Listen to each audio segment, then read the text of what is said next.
When I recount this story at parties, I tell it like a joke.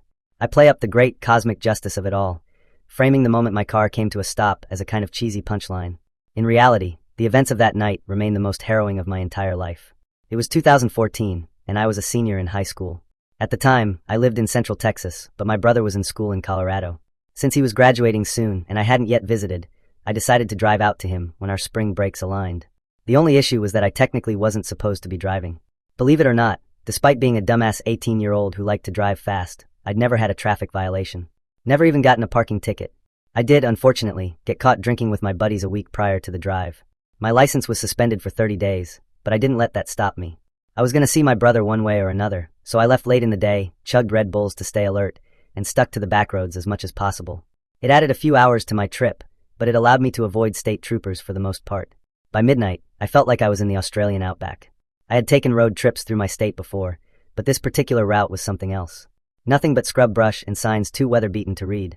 I was so busy thinking about how utterly isolated I was that I almost missed the orange traffic cone in the road, placed square atop a yellow center line. I reduced my speed, but I didn't stop.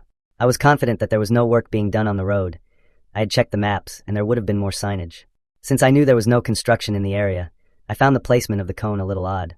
Of course, junk on the road isn't such a rarity, but the way it aligned perfectly with the meridian line felt intentional. A few miles later, my drive was again interrupted. My high beams reached far into the desolate night, providing enough visibility for me to see another oddity. There was something else in the road, this time in my lane. I squinted. Another traffic cone? It was tall enough, but not quite thin enough. I slowed down a little more. I remember thinking, that can't possibly be a person. I got a little closer. Lo and behold, it was. I veered into the other lane, but the person in the road mirrored my car, clearly trying to get me to stop. They threw one of their arms out as if welcoming the cold, metal embrace of my front bumper. I slammed on the brakes abruptly enough to give myself whiplash. Confusion and anger rose up in me as I turned my headlights down and got a better look at the person in front of me. I regretted stopping once I could see the man more clearly. At first glance, he seemed like a normal guy. He was tall and middle-aged, clad in blue jeans and a long tan coat. He had no particularly distinct facial features, except for a set of blue eyes that somehow seemed too small for his face. He gave me a wide grin when he saw me stop.